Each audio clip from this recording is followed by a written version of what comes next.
Your life has got the time, but on someone else's watch. No, I ain't talking about the big hand, I ain't talking about the small man. I'm talking about the time creator, he who reigns over all. My Savior's face, you know it's just like the sunshine, sunshine. You know my Savior's got a face like the sunshine, sunshine. Whenever I feel like I need some sunscreen, I look into the wood and don't need no shades. No matter what the weather I face, he's got a face like the sun. So give praise. States Matthew 17.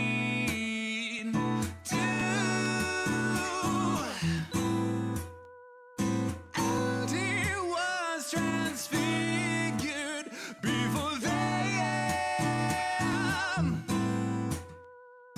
and his face did shine like the sun,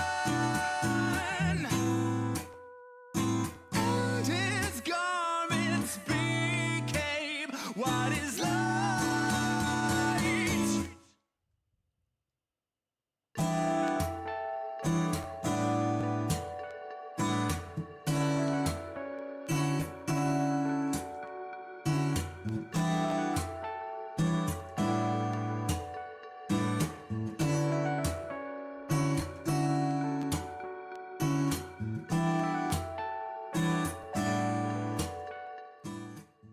Hey, welcome to the Missouri Freedom Initiative. It's September 14th. It's 2024. Do you know where your cats and dogs are if you're in Ohio? A strange question, but you know that segues beautifully into the national debt at $35,374 billion. Mama needs a new pair of shoes, gang. You know, for all those politicians up in Washington, D.C., they're spending like there's no tomorrow.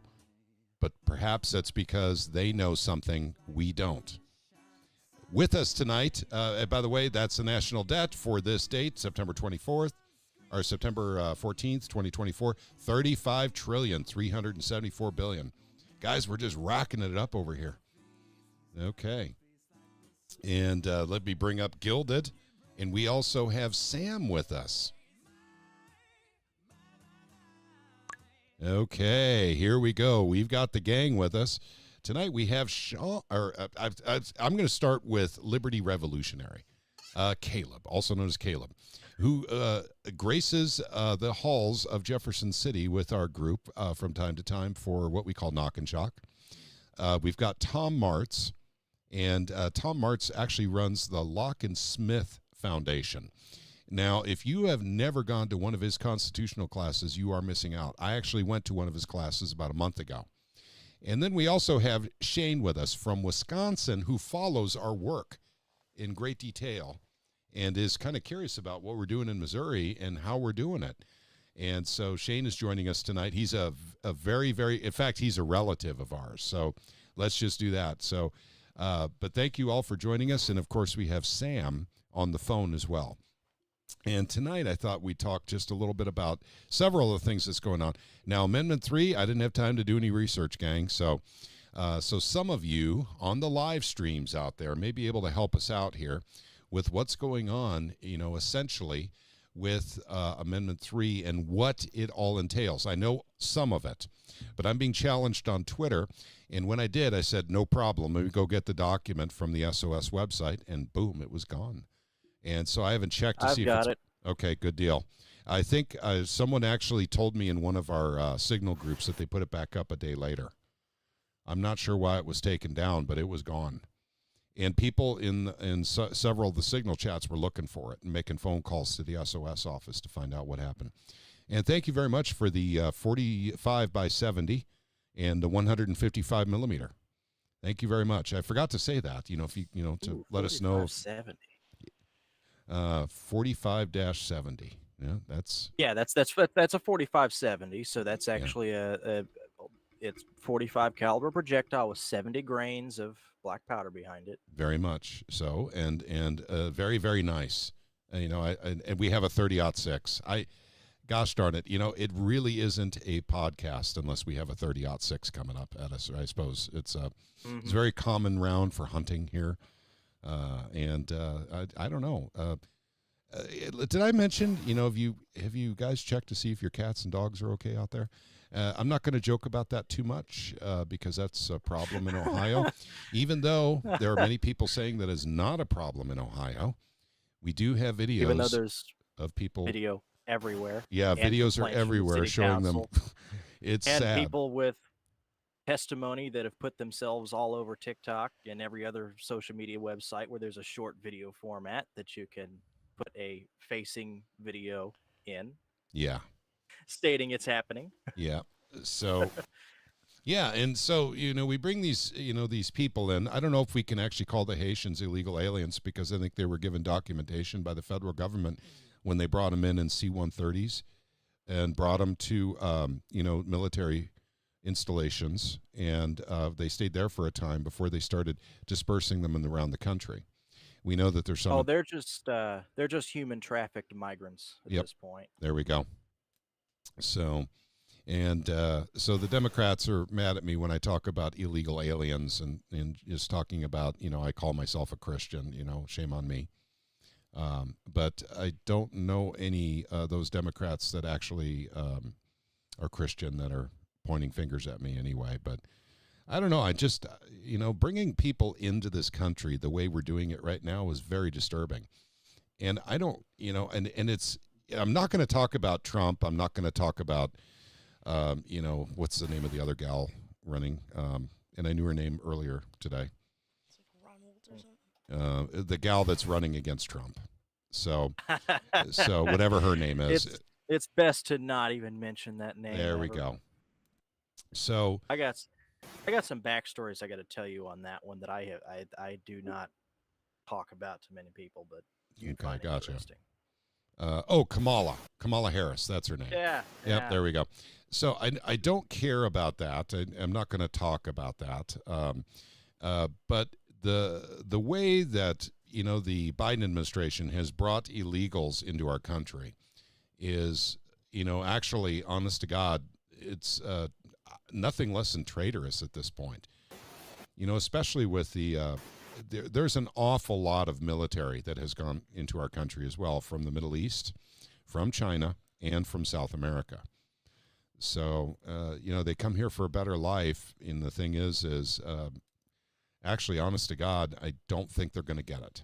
I think things are going to get significantly worse here.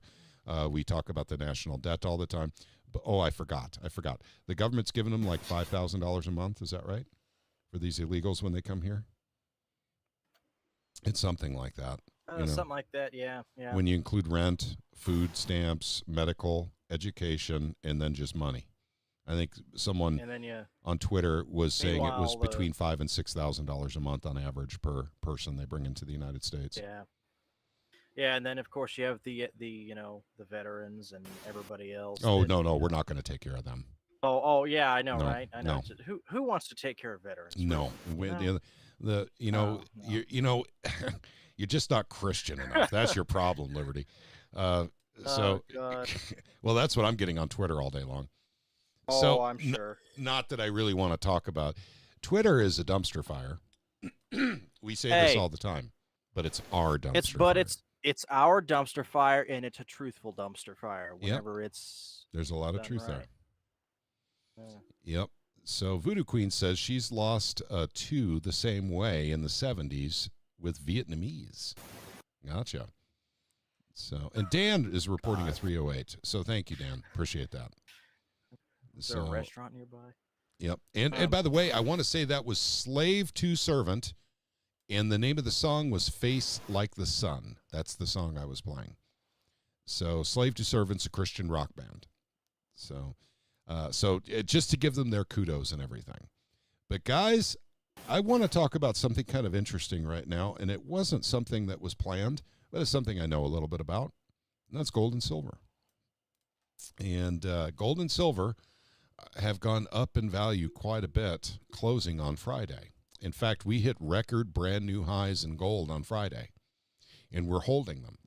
They were held all throughout the close, and they're still being held. So I'm going to bring those prices up real quick, and just so you guys can see them. And I'm not going to focus on this, all the time and everything. This isn't Truth, Money, and Freedom, but I do want to show you what silver and gold have been doing. So take a look at this. This is a 1 month chart. Let's go to a 20-year chart on silver, and we're going to find out silver is nowhere near its last high. We can't see 1980 where it hit $50, but we can see 2011 when it hit almost $50. And right now, silver is at $30.74. So we're climbing up, but that's not the really exciting one. Go ahead. I would say, you know what the paper to silver ratio is right now? It's probably 400, 500 to 1. I think it was pushing 490 to 1. 490 to 1. That makes sense. I did see it at one point 525 to 1 on the futures market. So go away. There we go. Guys, look at gold. Guys, look at this. $2,577.98 per ounce of gold. All-time highs in the dollar for gold. Wow. But do you know what that really means, guys? It's an all-time low for the dollar priced in gold. That's exactly, the dollar is going away. This is the benchmark right here. Guys, you could go right to Bullion Vault right now, but there's many places you can go to see the price of gold and silver. But this is the 20-year, and actually we are at an all-time high, historic high for gold priced in dollars. But what it means is our dollar is failing. So those of us who have gold and silver and expected, that this was eventually going to happen are going to keep up with inflation. We're going to be able to keep our purchasing power going. That's why you have gold and silver. It's not to get rich. That's if you want to get rich. Go ahead. Say, you know what the futures market is saying right now on gold? What's that? 2,606. 2006 or 2606. Yeah, 2606 on the futures market. Gotcha. So it's actually going to open up probably a little bit higher Sunday at I think it's at 5 p.m. Central Time is when Asia opens on gold and silver. So that'll be tomorrow night at 5 p.m. You'll be able to see that number jump up from 2577 to 2606. So I thought I'd mention it because it's historic. Gold is literally trashing the dollar. And it's not because the dollar needed to be trashed by gold. It's because they're printing too many. Voodoo Queen says our dollar is dead. It's actually, it's not quite dead yet, but it's, let's just put it this way. It's in the ambulance, and there's a defibrillator, on it. And so let's just say that. It's not quite dead yet, but you guys remember the Monty Python thing? I'm not dead yet. So that is the dollar. It's let's see. GETTR Authority. That's our good friend Isaac. He said, don't talk about how much it has gone up. The ethics committee might come after you like they did last year. Yep, that's true. That's true. If anyone is serving on the ethics committee in the Missouri legislature, please disregard anything I said about the price of gold and silver going up. Because it's just a conspiracy theory. That's all it is. It's just weird conspiracy theories. And Dan says, bring out your dead. Yep, that's right. Ding. Bring out your dead. Yep, that's Monty Python. And that was... God. I need to watch those again. Yeah. It's been a while for me, too. The Life of Brian. Monty Python, The Holy Grail. The Holy Grail. That's where the Bring Out Your Dead came from. Yep. Okay. Alrighty, gang. So that's what's going on with gold and silver right now, and it's a byline. Why do I call it a byline? It's because guess what? This wasn't reported in the mainstream media that gold hit an all-time high. Boy, if Tesla hits an all-time high, it's all over the news. It's all over the news. If diamonds hit an all-time high, it's all over the news. But if gold and silver hit an all-time high, we hear crickets, and a lot of them. Diamond market is so fake. Yep. And so let's see. Tez says, my grandpa said times were tough or hard in his day, but he bought hundreds of acres as a young man with a low-level factory job. Good deal. And by the way, they're not making much more land. So land is always a good investment. You always want to get the best deal you can. And what he's saying though is he's kind of going. His grandpa says times were tough. Mm-hmm. Yep. Yep. So, okay. So let's talk a little bit about Amendment 3. And like I said, I've not been able to study it this week. The one day that I had time, I couldn't find it. I did go on Signal for, we have lots and lots of grassroots groups in Missouri on Signal, and checking to see if anyone could find it. No one else could find it either. And so that was the day that I had time to actually study I think it's a 36-page document that makes up the 50 words that they're going to represent on the ballot, known as Amendment 3.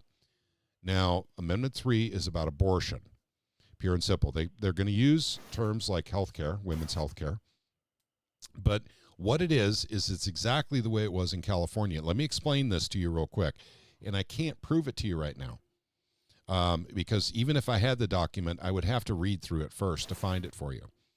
But it's abortion all the way up to the delivery date. So that's 9 months abortion, plus also the way it's written is very similar to California's, where for 14 days after the baby is born, they can refuse the baby medical care. So we say abortion at 9 months plus 2 weeks. And so at any rate, that's what California has. And by the way, that's not like they actually do something to kill the baby. I'm not saying that. I'm just saying that they refuse to give the baby medical care after it's born if they don't want to keep it. And so that would be legal with this as well, I believe, which is what California has. I think Illinois has that as well. I don't think New York, I think, cuts it off at 7 months.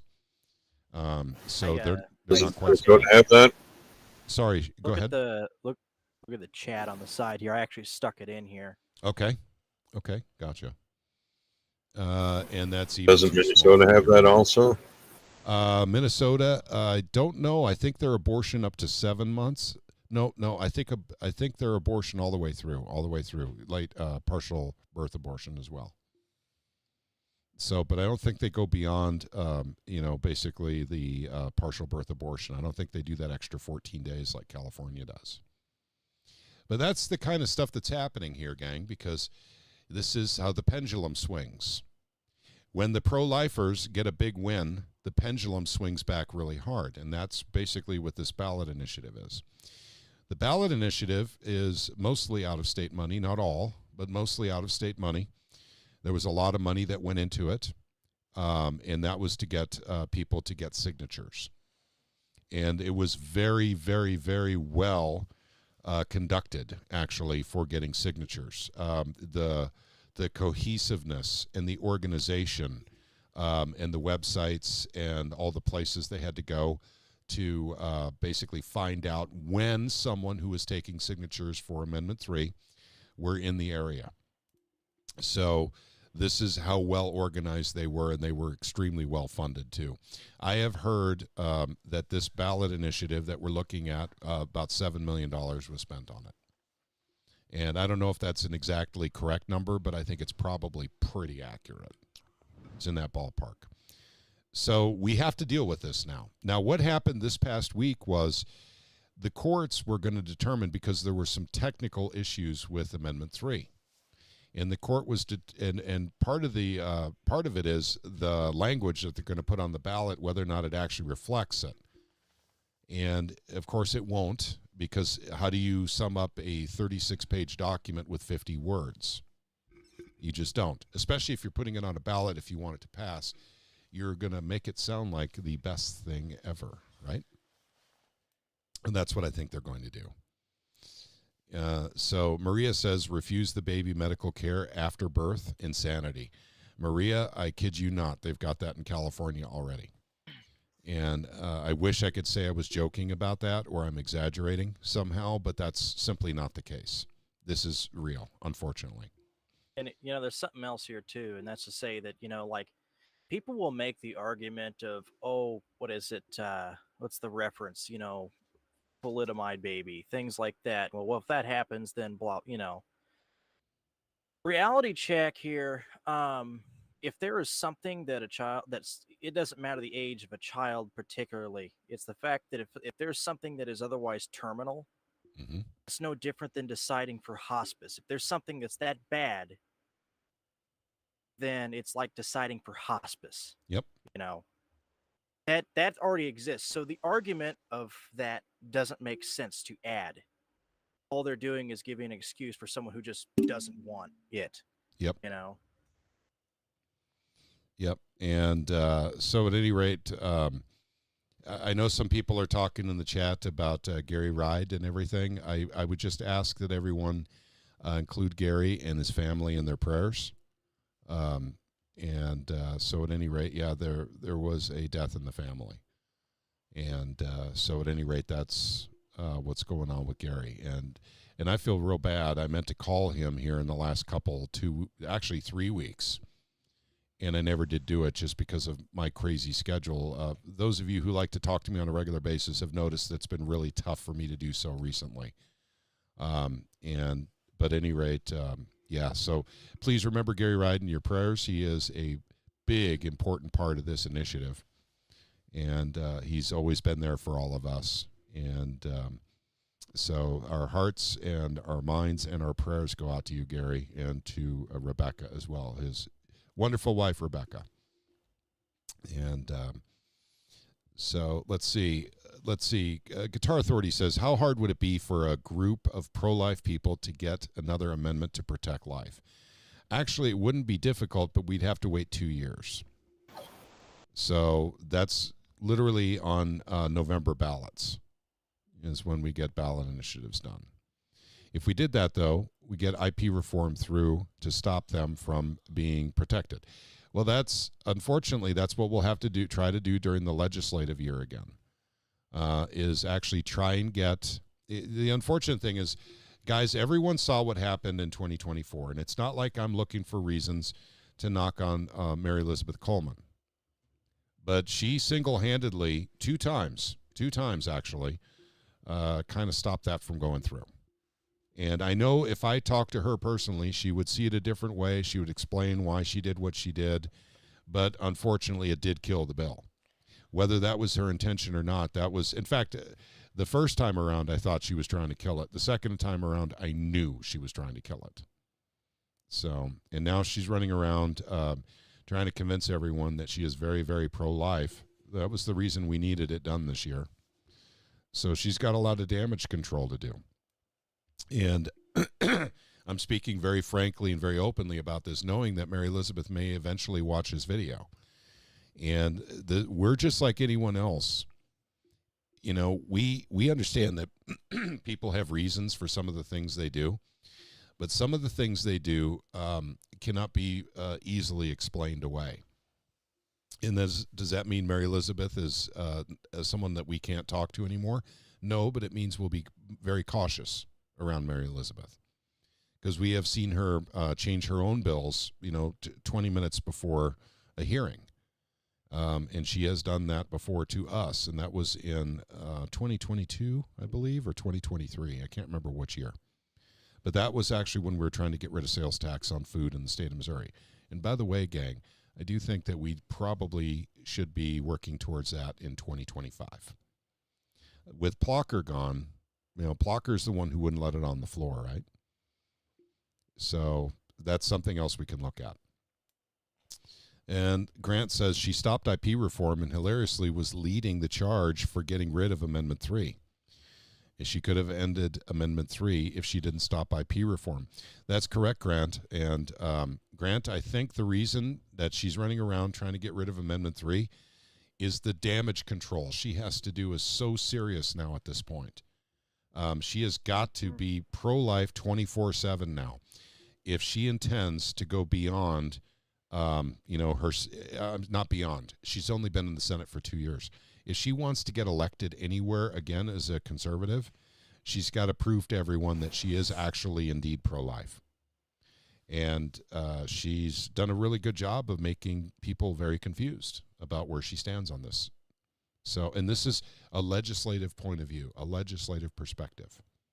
So this isn't from something personal. Let's see. I read somewhere that New Jersey got rid of sales tax on precious metals. Yes, they did. And the governor fought them. In fact, I need to follow up on that. There's a great story on that. And by the way, I'm not trying to segue necessarily, but that's actually an important point that Maria 28 just brought up on YouTube. And I'll check the other socials here in a second. New Jersey got rid of the sales tax on precious metals with a vast majority of their legislature. The governor vetoed it. And they went back to the governor, with, once again, a veto-proof majority to override his veto. And then he refused to sign the law. So I don't know exactly what has happened since then.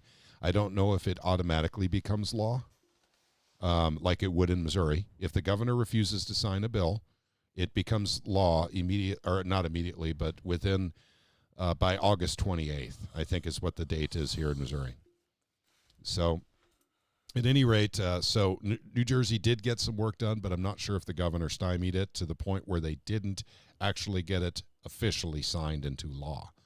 But there's a lot of interest in gold and silver in the nation right now, guys. You guys are going to hear more about that as we get into the fall. I'll be talking more about that. Gold and silver was not a fly-by-night operation. It's getting big. The states want it.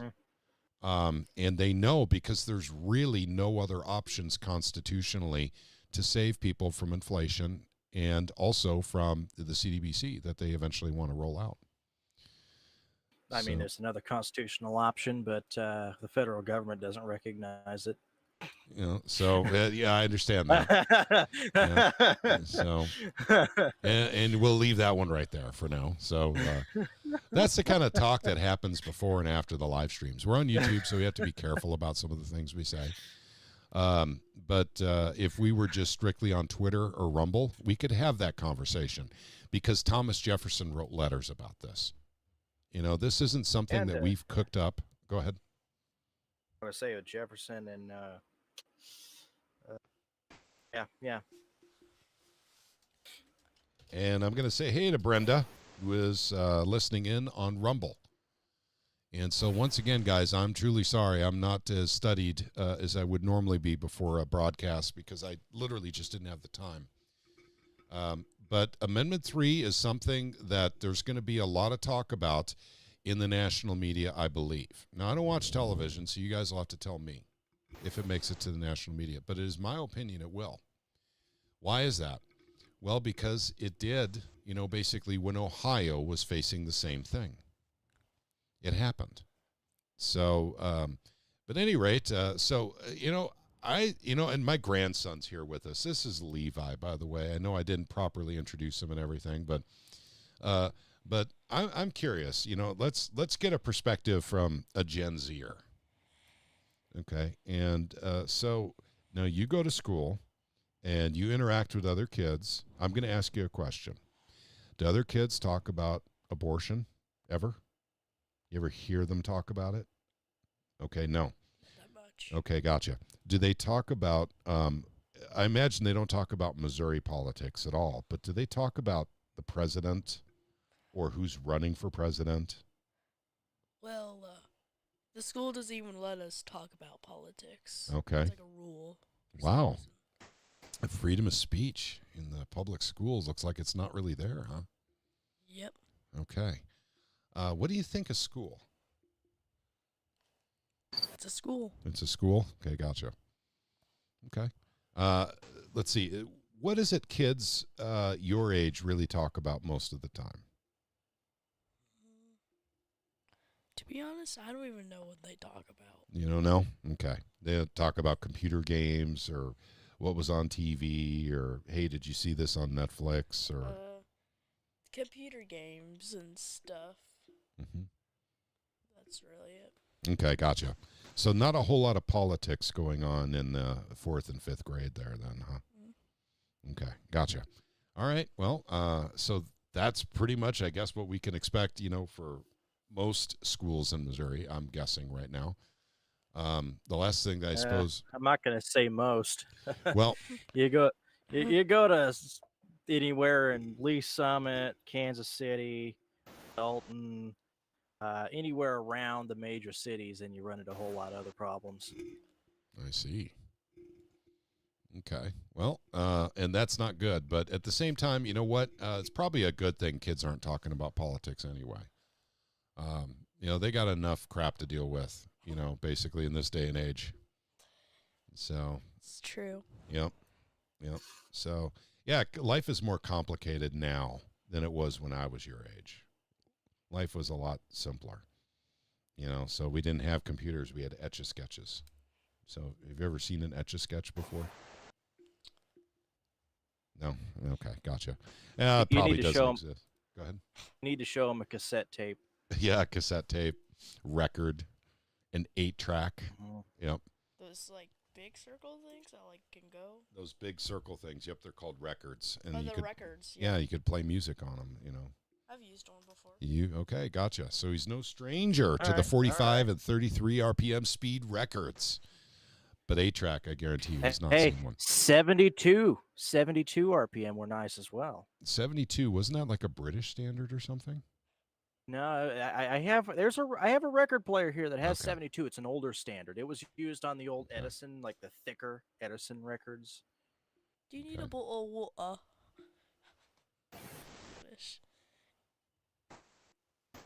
Okay, let me get the conversation back on track here with Amendment 3. Isaac reports, if you want to know a sad thing, I've reached out to 3 pastors about passing out literature on shutting down Amendment 3. I have not gotten anything other than we don't do that or silence. So, doing this through the churches, there's some churches that refuse. Once again, this is the trappings of a 501c3. This is the trappings. So basically you have your religious institutions that do not want to challenge the government because they're worried about losing their tax-exempt status. And when we're talking about, something as violent as abortion, particularly partial birth abortion, something as terrible as that, you would think the churches would stick up, and stand up and, actually get actively involved. But many of them literally are in fear of losing their tax-exempt status if they talk politics in the church. So, and by the way, I can confirm that I've been in Catholic churches that said the same thing. So, that have literally said, I'm sorry, we're not going to talk about that during the service. If you want to have a meeting down in the basement after church or whatever, you're welcome to do that. But, that's kind of what There's another thing, too, referencing this Amendment 3. Just the section I put on here, it specifically references just reproductive health care. Mm-hmm. What all does that entail? That broad definition there. Yep. You know what that would do to the SAFE Act? Yes, I do. And so that's exactly, this actually does nullify the SAFE Act, by the way, because the SAFE Act is a law and the Constitution trumps the law. And so, at any rate, they're looking at a constitutional amendment here, not a law. So, yeah. Unfortunately, gang, this is what we have to work with here. The same thing that happened in Ohio, but it's up to us to educate the people. Now, there's a lot of efforts going out there to educate people on Amendment 3, but I do want to talk about one, and that was Bill Eigels. And Bill Eigels is actually going, and gosh darn it if I can't see that right now, but I put it up as the avatar basically for the videos on all the socials. And so at any rate, I'm hoping that some people, I'm not even sure I can go to that yet because I'll still be in my project, but I believe it was September 27th, and it's up in Bill Eigels' district. He's on a massive rally to help, get the people out to literally educate folks. People are putting up signs. Speakers are going around the state speaking about Amendment 3, by the way. And that's something that I may or may not get into here Probably, unfortunately, it's going to have to be for me at the end of October, right before November. Actually, I shouldn't even say that. I don't think I'll have time to really help out with this effort the way I normally would. But there are others that are going to do it, and I'm going to promote them, all of them. So at any rate, just keep your eye out on this channel, because anything that comes up, I'm going to start posting on our channel in any way, even if it's a standalone video about an event having to do with Amendment 3. And so if it's in your area, if you want to help out or you just want to go and hear someone speak about it, if you've not read the document, and that's another thing too, I'm going to get that document and I'm going to post it front and center on our website. So everyone has a chance to read it. And read it, as the entire document, not the 50 words that they will have on the ballot. I'm talking the entire 36 pages. But there are people literally calling me a liar on Twitter, saying that it doesn't say anything about after 9. Like, for instance, 9 months is bad enough. That's horrible, right? But what they're doing is they're challenging me on the 14 days after. And once again, this was an interpretation by a court in California after using the same language we're using in Missouri right now. We would have the same thing because it's the same language they used in California. The court is liberal here in Missouri, at least not all of it, but most of it. This is a very serious problem we need to deal with here, folks. Unfortunately, what Ohio was dealing with last year, we are dealing with this year. And it's coming up quick. So was it November 5th is the big date for voting? Is that right? November 5th or November 6th? I can't remember which. So no problem, buddy. So I don't know what else to say right now because I don't have that document, but it will be on our website shortly. Inside of a week, you'll be able to go to mofree.org and actually see this document. And, I'm fighting on Twitter with this, and gosh darn it, the demons come out, gang, when you're fighting for life. It's really sad to say, but it's true. When you're pro-life, the Democrats come after you like, I don't want to say Democrats, demons come after you. And they bring all their friends. So it's not a comfortable place to be. But the great thing is I have an enormous amount of followers on Twitter that are also pro-life that actually help fight these battles. And it's not that we need to fight these people, but help them understand what's going on.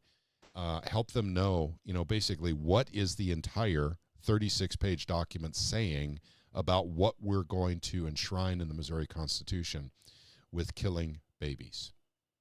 And some of them literally are just fine with it. It's really sad. Some of them are in just disbelief, saying they're not going to go that far with it. You can't, abort a baby after it's born anyway. I mean, the language doesn't even work for that. And I said, well, this has to do with a California court decision with the doctor, being able to refuse care to a newborn for up to 2 weeks. And in the case of California, I think they noticed that a baby was born with Down syndrome. So I think that was the case that ended up starting this whole thing. So the parents didn't want the baby. Terrible thing. But at the same time, it does happen. Usually they know this before the baby is born. But at the same time, that's kind of how they dealt with it. And it's barbaric, and it depresses me, and it makes me very sad even talking about it. But that's the last thing Missouri needs enshrined in our Constitution. We won't be a red state anymore if something like that gets in. It's just, come out here for your abortions, all the way up to 2 weeks after the birth. Who wants to be Illinois or California in that regard? Look at, where these states are going, and I'll tell you what, no matter what happens with this one, as soon as that IP reform is passed in such a way that it's, what's the word I'm looking for here now? God, what is the term for splitting that up by districts? I can't remember the name right now. Ratification reform. Yeah, but the actual term, splitting it up into districts. What we're trying to do. IP reform, ratification reform. Yes, I don't know yes, anything but beyond that. the actual style of doing it. This is irritating me. My brain ain't working right now. Okay.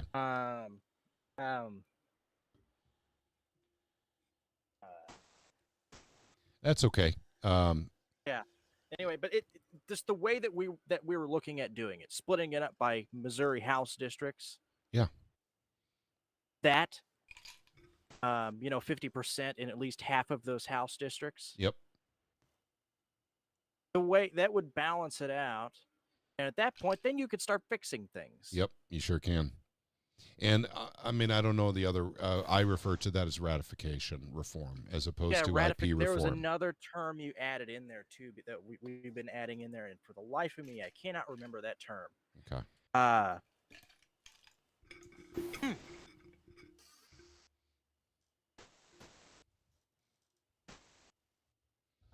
Okay. All right. Well, so that's kind of what I wanted to bring to everyone's attention tonight, is that I'm going to start putting out as much information as humanly possible on everything that is happening and how it is happening and who is working on this. And Bill Eigel is one of the leaders on this. Now, he got attacked on Twitter. Basically, someone saying that, he is he's useless. I mean, he can't help with this, and he's just doing it for, political points. And the fact of the matter is he lost his election, his gubernatorial election. He'll be done in the Senate. So, no, Bill is doing this because Bill believes in this. It's the same reason I've been doing this. Guys, I've been very active in the pro-life community for 25 years. I never ran for office. I didn't use it to run for office. I did it because it was the right thing to do. What I felt was the right thing to do to ensure God's blessing on the state is to make sure that abortion is very rare in the state. That's what I felt. And so I believe Bill feels the same way. And not that I've talked to him very directly about this before in the past, but it is really sad that a lot of people are attacking him, saying, oh, you're just doing this because, you want to run for some office or something like that. No, pro-lifers don't think that way, generally, at all, actually. Term, concurrent majority. Yeah, concurrent majority. There you go. That's the term I was looking for. Okay, gotcha. So, gang, let's take this seriously. Let's do what we can. Like I said, there's going to be an organized effort to put up signs all over the state. Now, we don't have information on that, or at least I don't have information on that yet. As soon as I do get it, I'll make it available, and it'll probably be by email. If you're not on our email group, please consider subscribing. It's very easy to do. Just go to mofree.org, our website, join the email list, and I will get every bit of information out there that's coming from all the grassroots that are actually dealing with this right now. And once again, I'm going to have to apologize because this is actually a meat and potatoes situation for me. I've been a pro-life guy, very strong pro-life guy, very active pro-life guy for a long time, since 1998. But I really can't do much with this one just because of my work schedule and how close the vote is, like November 5th or November 6th. I'm not sure I can do much good just because of the projects I'm about to start. And I can't really take breaks from the projects. So I will make sure that all the information's available, though. So, and then I hope and I pray, that we actually don't get this in our state. I really do. This is devastating. I mean, the fact that they actually got it this far, all this money coming in. And also, too, the Democrats, literally, for some reason, they were able to literally get this done in 380,000 signatures. That's way more than they needed. So they actually got 380,000 signatures. This is reported by the Secretary of State's office. So, the people on the ground misrepresented that like crazy. Yep. So, yep. I don't know. But at any rate, that's pretty much all I have to say about that. Like I said, I haven't had time to study it, and I really apologize for that, gang. This month is going to be very bad for me, and this most likely will be the last live stream for the month of September. Just watch your emails. And but I guarantee you there will not be one next Saturday. I guarantee it. I'll be working very long hours, for 10, 14 days straight. So, okay, all right. So the next thing was I was going to talk about. In fact, if you want to, Caleb, I can have you stop touching that. So let me go ahead and mute you altogether. Sorry about that. It's coming across really loud. Okay. So if you want to go ahead, Caleb, and talk to us a little bit about the Article 3 initiative from Ron Calzone's group, Missouri First. Yeah, see, I haven't had time to look at it either. I've Okay. been busier than a cat covering up crap. I pulled up what I have of it, and what I pulled, I haven't had time to look through it. Okay, gotcha. All right. Well, and I'm kind of at a loss for that too, but I will say I have a little birdie told me that Ron Calzone is going to be on Sam's signature program Off the Cuff this coming up Wednesday. So Ron is going to be able to talk about this, basically on the radio live on Sam's station and his signature program. That's Wednesday nights at 6 p.m. Sam Britton and Off the Cuff. So Sam's with us right now. Sam, can you confirm that is this coming up Wednesday? Yeah, this Wednesday. In fact, we just set it up yesterday, and we are go for it. And I got to get up there to the website. It's article the number 3 institute.org if you want to go to the website associated with it. And I've still got yet to get up there, but I'm going to spend some time on it tomorrow. And that way I can kind of get an idea of what's going on the website. And so anyway, that will be the main focus of our discussion, and depending upon how long Ron wants to hang around is whether we'll get into some other stuff as far as Amendment 3 and whatever else. Okay. All right, good deal. Well, so yeah, that's how we're gonna. And in fact, I will be working Wednesday, and like I said, I'll be starting up the project. So, but I'm going to do what I can to get on that station and ask Ron a few questions about it, because I've not even had a chance to talk to Ron about this at this time. And guys, I'm sorry, it's just work. It's off season right now. It's not legislative season where we're all talking about knock and shock and basically emails and phone calls and stuff like that. And then there's some pretty big projects at one of my customer sites that I need to take care of during this period where we're not up at the Capitol. And unfortunately, it's going to be the month of September. So, and then Doesn't go ahead. doesn't exactly help you that you've had other family things, and then That's right. on top of that, you had other projects that came up out of nowhere due to damages in the Yep. system. Yep. So power surges and lightning strikes and that sort of thing. So, and that's why I knew I was coming in unprepared tonight. Just didn't have time to do anything with it. Normally I'm a little more prepared for our live streams and stuff like that, but so maybe to kind of, balance it out a little bit, we could talk about other things that other people that's on their minds, whether it's in Missouri or not. Let us know. Here's what I can say out of all of this, because I know the rough basis of what is put in this. Mm-hmm.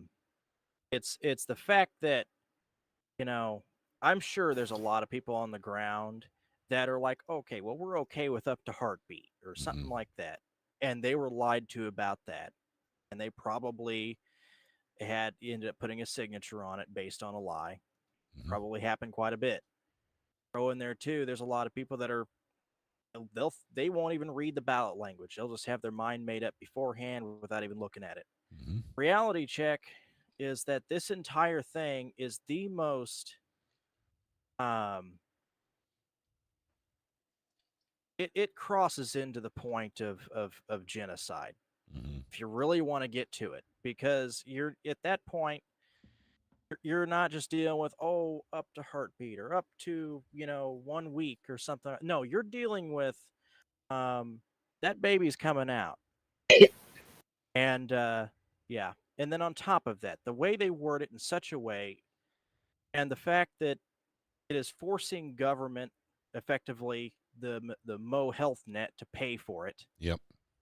And the way that it's worded makes it in such a manner with reproductive health care, just such a broad term, Reproductive. that it would also. Go ahead.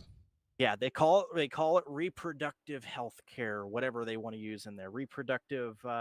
See, reproductive health care also applies. Reproductive freedom. Yeah, Called that, reproductive freedom. but that also applies go. to minors transitioning their gender. And that's something Voodoo Queen says, is minor transition also on this amendment, So- parents losing rights. And yes, they will, actually. And it is the case. They will lose those rights because this covers all forms of reproductive health care and denies the parent's ability to know about it if the child does not want the parents to know about it. Mm-hmm. Okay, fair. It's an absolute monstrosity. Yep. So even if you're out there and you're perfectly okay with whatever form of abortion, this right here, this comes after your kids long after they're born. Mm-hmm. Yep. Ancient Tom is reporting Jody Grace is on top of this sign situation and all literature needed for A3. That's one thing I would, you know what?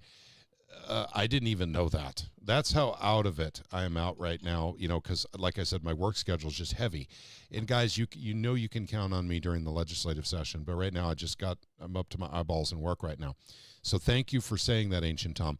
And I'll be the first one to tell everybody you should subscribe to every grassroots leader email list if you can. Not just ours, not just the Missouri Freedom Initiative. We kind of specialize on what we do. You know, basically, you know, you have Jennifer Barker with Informed Health Choice Missouri. You've got Jody Grace Ministries that deals with a whole bunch of stuff. Jody Grace is great people. You know, we can keep on going down the list here. You know, Lisa Panette, I can't say enough good things about her. And once again, I could go on and on and on. But we're stronger when we're together.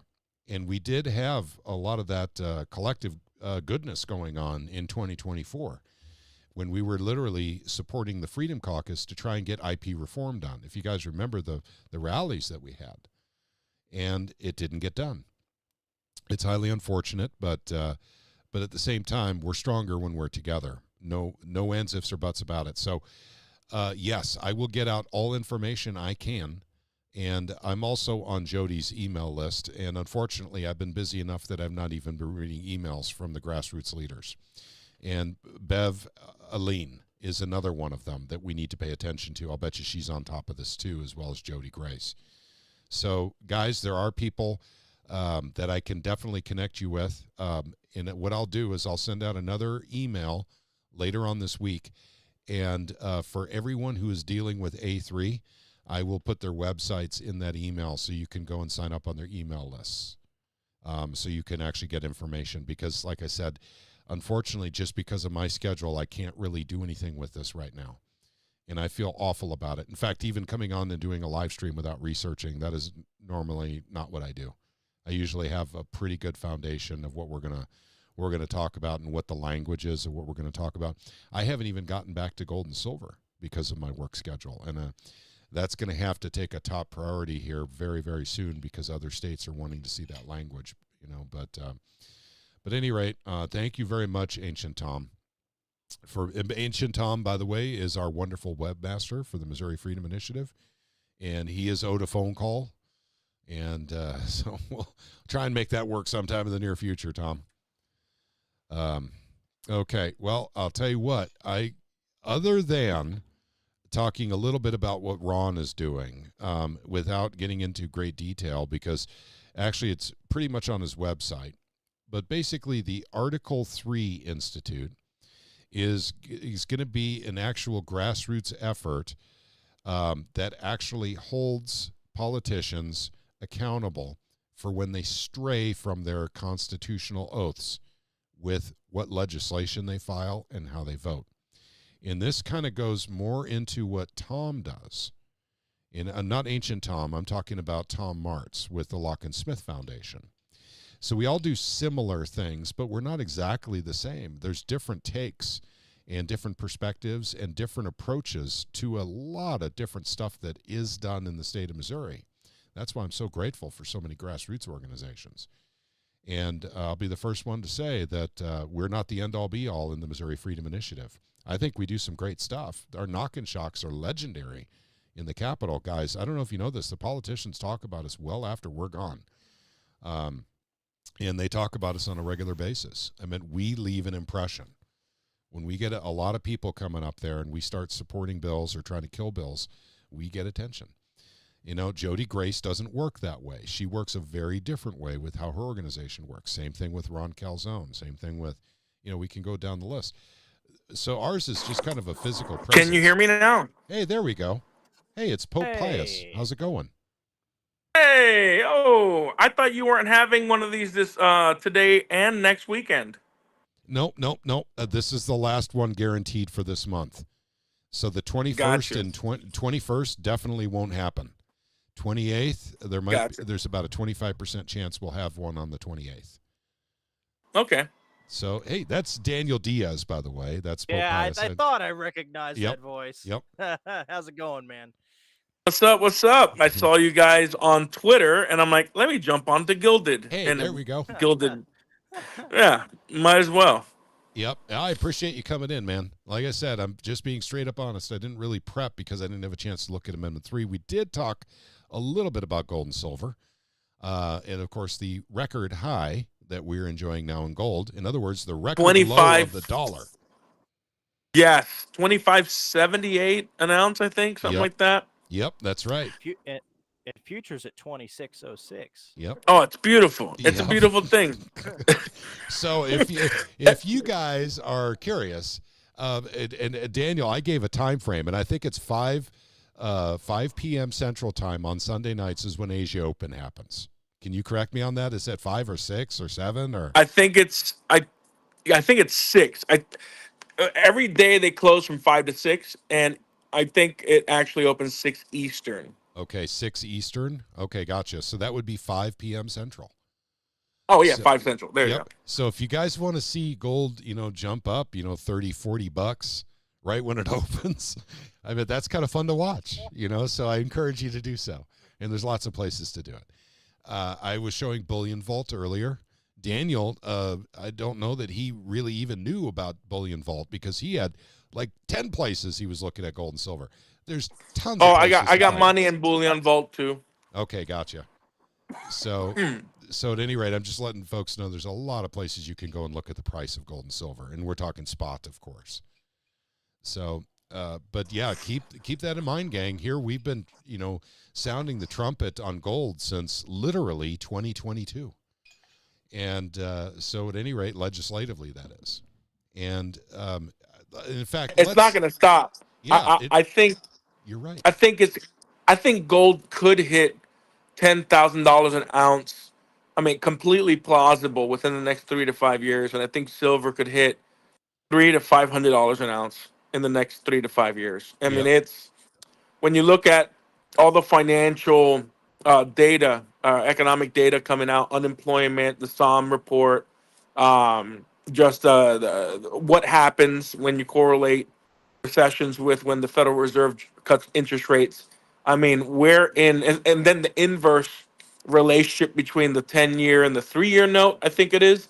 Yep. I mean, we're in for a rough time, and it just means the dollar is going to get weaker, and everything gold and silver is going to skyrocket. Yep. Well, I just want to remind folks, because January 2022 is a time where there was conversations happening in Jeff City about gold and silver legislation, and I'm talking specifically with senators and representatives. Gold at the time was $1,800 an ounce. So now it's $2,600 an ounce. And so at any rate, if the state had, decided to go the route of a depository, that would have been very lucrative for the state. Very, very lucrative. Do you remember how much those gold backs we sent you were worth when you handed them out to legislators? $4.44 each. I do. You know what they're worth now? $5.50. Close, $5.33 a piece. Yep. Okay, so they've gone almost $1. Now I can't hand them out anymore. So, yeah, I know. So, it's, guys, the gold and silver, I'm not doing that to get rich, and I have never. And anyone can look up my history on Truth, Money, and Freedom, Missouri Freedom Initiative. I never invited everyone to consider gold and silver an investment to get rich. That is not what gold and silver is for. It's for keeping your purchasing powers, for keeping Absolutely. your savings, and making sure that that your kids. By the way, that's a strange thing if you're going into hyperinflation, and that's something, Daniel, maybe you've talked about in one of your many public talks. Is kids can't afford college, right? Parents try to save up for their kids to go to college, but when you go into big inflation like we're having right now, it doesn't matter. You can save. Go ahead. Yeah, and it's going to be worse because 4 out of 5 Americans are living paycheck to paycheck. We have been on a fiat standard for 53 years. And what has happened is through the printing of the currency, the wealth of the middle class has been stolen and given to the richest of the rich, and the Federal Reserve and the banks. So when this economic downturn happens, it's going to be unlike any other economic downturn in American history. We've never had 4 out of 5 Americans have no savings and living paycheck, have no extra money for food. Things are going to get really bad. We have Venezuelan gangs taking over apartment buildings. We don't know how many sleeper cells have infiltrated through the southern border. Like when the economy tanks, I completely expect National Guards to be called to take care of what's going on with these Venezuelan drug cartel gangs that are taking over buildings all throughout the south, west, and west of the country. Um, I'm surprised we don't see it any further east. But when you combine what's happening with immigration, when you combine what is happening economically within the country and outside the country, because they announced on Monday, this last week, that BRICS will be launching. They will be launching a 40% gold-backed currency amongst all the BRICS nations, and it's gonna be really bad. I am I'm a bit of a Bitcoin guy, but I've sold a third of my Bitcoin and bought gold with it. I'm about to start selling the rest of my Bitcoin here in the next week because I think once the Fed cuts rates, things are going to really start tanking real fast. Yep, and they're talking about a half point cut, right? 50 basis points. I've heard between 25 to 75 basis points. Okay. I heard 50, and that was a phone call from a good friend that was because I don't have time to watch. This is what I used to specialize in, is bonds and interest rates. And Yeah. in the Truth, Money, and Freedom days. And I just don't have time to chart bonds anymore and to look into inversions and micro inversions and macro inversions.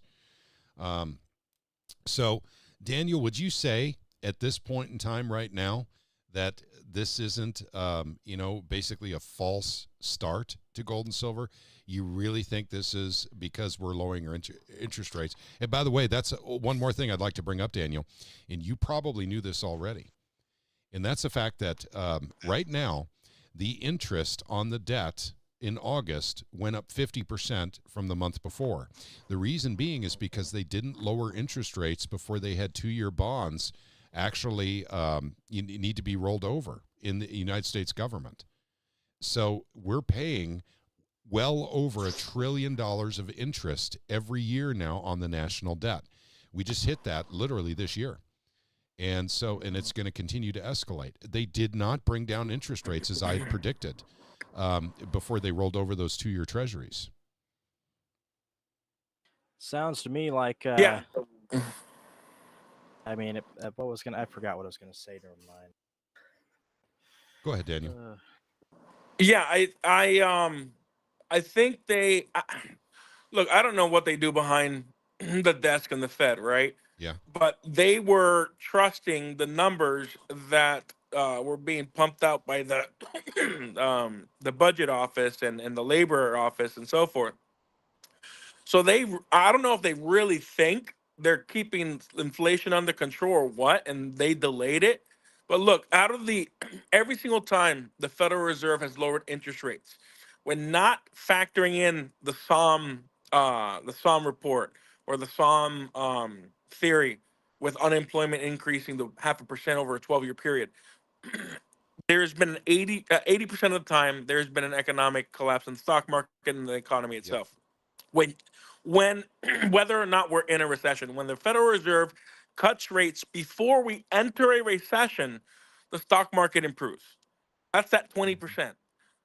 When we focus in and when you correlate the SOM report with the inverse yield and the cutting of interest rates, 100% of the time, we enter into a recession slash depression.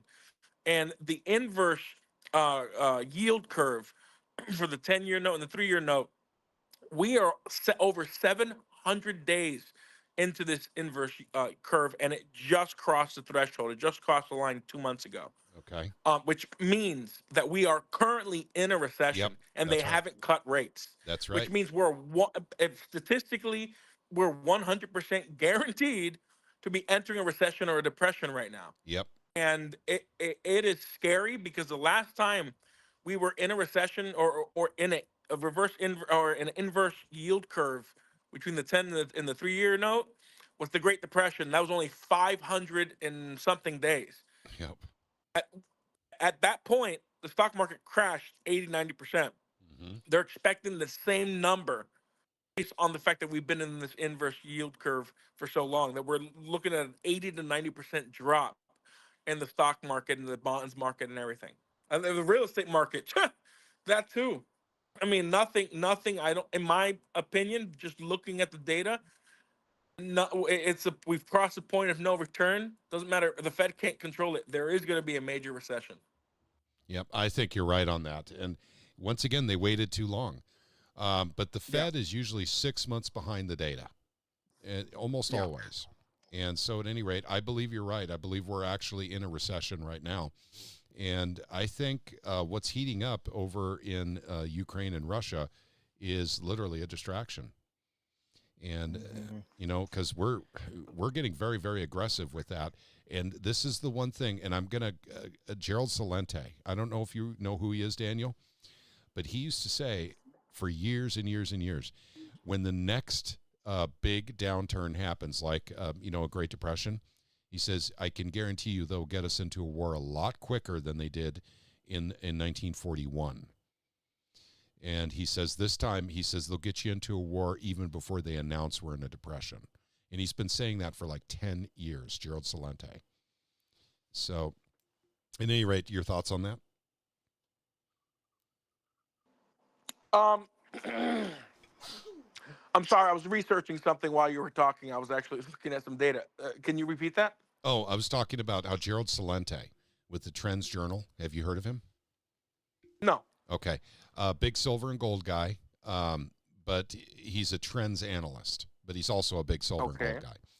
He's been predicting for the last 10 years, roughly, I think that's accurate, that when the next big downturn hits, the next Great Depression that was expected at the late or 2020 or so, he said they will take us to war before they even announce we're in a recession. Oh. He says because it's a big one. It's when the dollar loses world reserve currency. And if you look at Ray Dalio does a good job of analyzing this, but if you look at every nation that had the world reserve currency, or at least a predominant amount, right, whether it was the Dutch or the French or the Spanish, whatever. It was the British before us. I think it was the Dutch before that. It always leads to war. France, the UK goes to war with France. France goes to the revolution. The Great Britain, they stopped being the superpower of the world after they started giving up the colonies in World War One, and then World War Two. They went through a major recession after World War One. Germany started, World War One and World War Two. So there was a turning in every single major global conflict. If it wasn't global, it was a major regional war. We're in the 21st century. I mean, we get information like that versus back in the day you had to rely on information traveling extremely slow on horseback or whatnot. I think it's possible. I think it's possible that they would declare war. I mean, I don't know, man. It's hard to know with with everything that's going on. It's hard to know what is actually happening behind the scenes. Who is really controlling what. But It's possible the war could help their position and help the United States during a collapse in the dollar, because then they turn all production into military industrial complex, hire a bunch of people to build bombs and tanks and helicopters, whatever, drives up employment, right? Like that's why the Keynesians think that the Great World War II was the catalyst that got us out of the Great Depression, because there was basically zero unemployment. Well, yeah, there was zero unemployment because you shipped so many people overseas. They had government jobs as soldiers, and then you nationalized most of the factories, where now everybody works for the government. And but who's paying that bill? Yep. Well, they just printed currency into oblivion. That's why we had to get off the Bretton Woods system, Yep. because they had to pay all these workers for no zero unemployment practically. And then the Keynesians claim, like, hey, we printed ourselves out of this depression through war. Hey, amen. And yeah, we could. History doesn't repeat, but it rhymes, and we could see a rhythm here. The United States declaring war and then just printing a bunch of currency to pay, for the production of the military industrial complex. Who knows? But there's definitely a bunch of different scenarios that could happen, and that's definitely one of them. Here's another big difference, though, I see compared between now and then is the fact that 2/3 to 3/4 of the currency that's floating around in the stock market is owned by either Federal Reserve member banks or their subsidiaries. Right. So that's another big thing. This is one of the reasons why I didn't think that other thing before was going to be the big tank, because you had the sudden drop off, but the amount that they took off the top matched up with the difference of what they lost in the commercial real estate market. Yeah. And And they're look what offloading. it did. Look what Yeah. it did. They offloaded the debt, they took it off the top, and they trickled it back in to bring it back up. So it looks good on paper. Right. There's a bunch of shenanigans happening behind the scenes. Look, my bank failed. I mean, Patrick knows this. My Yep. debit card stopped working my last week or two there, but it's not in the news.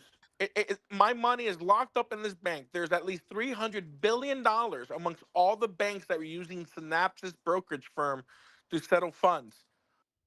There's $300 billion. Like, I forget how many of these banking as a service companies that were working with Evolve Bank and Trust and Synapse have money locked up still. It's not in the news because the court said that they don't qualify for FDIC insurance because they're not actually banks, they're just banking as a service. So they appointed a trustee. So all these $300 billion that are locked up in this bankruptcy, there's been nothing on the news about it because they're not technically banks. They were banking as a service company working with a bank, contracted and leased. And there's a lot more happening. It just they're keeping it under wraps. You can Yep. Google it. You see what I'm talking about. And you So- you didn't hear anything about this collapse. There are subsidiary banks that are basically shell companies of the primary bank. Right. Well, Dan- here's something funny. So Wells Fargo, the company that does the mortgage on this house, their subsidiary company was what was it, loan servicing, whatever. They decided to dissolve that one and have gone to Shell Point. You couldn't be more obvious. It's a shell company. Yeah. Oh, there's Shell Oil. Hey, Shell Dan- Point. Yeah, I understand. Yeah, I understand. Hey, Daniel, I've got a question for you from GETTR Authority. That's our good friend Isaac. He says, hey, Daniel, I'm curious to know if you've done any research into industrial metals like copper, cobalt, nickel, etc. Well, I mean, I just reason to think that if the dollar is going to collapse, all commodities are going to go up in value too against the dollar. Mm-hmm. But outside of that, outside of an economic collapse, just look back up a little bit and think about what's happening in our world. There are billions, if not close to trillions of dollars being invested into AI companies and AI development technology. It takes 17 times more power to do one query on a AI modal versus just doing a Google search. Like we're starting to tap out our grid. So we need a lot more power. I forget who, some economist spoke to uh, Biden in the White House about becoming really good friends with Canada because Canada has a bunch of hydropower that's extremely cheap, and Donald Trump and it isn't just Donald Trump, other candidates, and you're hearing the news about increasing investments into nuclear power. We have to invest in more power to advance AI technology. So what does that all mean? That means we need more transformers, we need more power lines, we need more uranium. So yeah, if you just forget the financial collapse, if you look at how humanity is going, we need a lot more power, which means we need a lot more commodities in the energy sector. Gasoline, fuel is going to skyrocket. I mean, AI is sucking up so much more power than even cryptocurrency mining. It's insane. They're Well, converting the most advanced GPUs instead of for gaming. They're doing it for AI processing, and they're just building farms and servers, and it just keeps going and going. Wow. at And we this just don't point, have the power. I mean, I would say first, I mean, they really need to look at thorium salt reactors, but they won't do that because the uranium reactors produce that precious plutonium. Yep. But throw in there too that I've seen so many articles recently, and actually a quite hilarious meme I saw today about them starting to grow human brain cells because they taught a group of human brain cells how to play Pong like 10 times as fast as an AI computer. So, and of course, the meme I saw was, oh, great. What was it? Oh, great. More man made, I forget what it was. I'll just post it. It was hilarious. But anyway, point being is that they're trying that now. Yeah, but that's not scalable right now. That's just research. I mean, I right know. now we can immediately deploy more transformers, more power plants, and so forth. But they're looking to make the restrictions even lower the restrictions for developing and getting a nuclear plant approved. So I definitely think investing in copper, uranium, and all that. But wait for the collapse. Everything is going to take a hit. Gold, silver, everything is going to take a hit when the collapse starts. And when they lower interest rates and the average length of time from when the stock market and the real estate market and everything collapses is about 200 days. This isn't like a quick one day we're going down. It's going to be a deep recession, and the stocks and all assets are going to lose value on average around a 200-day period. Wait till then. Gold and silver typically recovers before that. So when gold and silver starts turning around after the collapse and everything, everybody freaks out. That is when you start looking at uranium, copper, and other lithium and other commodities in the energy sector. The article that Isaac shared with me, it says, in Wyoming, Bill Gates moves ahead with nuclear project aimed at revolutionizing power generation. We're going thorium in Missouri. We're going thorium salt reactors. And I believe, Isaac was talking about this, that basically these are in production in 2025. Now, I don't know that there is a thorium salt nuclear reactor going online in Missouri in 2025, but I do know that there are energy concerns in the state of Missouri right now because I think they're trying to ramp up mining in Missouri. Yeah. In Florida, I mean, at the during legislative session this year, I mean, there were concerns about the grid. I mean, there's so many people moving to Florida and so many houses being built and more energy being drawn. I mean, we're the fastest growing state in the country. I mean, we've added, I don't know how many millions over the last 2 years. We're tapping the capacity of our power grid. And that's a major concern. It's happening in Florida. It's happening everywhere. Like we've become a digital civilization, and it all needs power. So yeah, 100% invest into the energy sector on the commodity side of things. Yep, that sounds like a good plan, actually. Warrior Class had mentioned gold and silver already undervalued in terms of the dollar, so the ability to manipulate the value in terms of the dollar seems unlimited. That's actually kind of a very, very powerful statement. So when the dollar, hyperinflates, we expect silver and gold to go up. In fact, it will go up everywhere in the world, but not necessarily in London or in New York or Chicago as it is. So the manipulation of gold and silver in the West may still be happening, but at the same time, you should be able to, at the very least, keep up your purchasing power. Especially gold. Gold has done a really good job of that. Silver, by the way, gang, if you don't know this, you should know this. In 1980, silver hit $50. And there was a little bit of shenanigans going on at the time. And this had to do with a couple of brothers that were looking to corner the silver market. And there was the Hunt brothers. There's famous stories. You can look this up online. But we also hit $50 in 2011 with the pig nations, with the euro beginning to fail in 2011. So as far as the 1980 high goes, everything was expensive in 80 because we were going through some pretty serious inflation. Now, how many things do you know of out there that are cheaper today than you could buy them in 1980?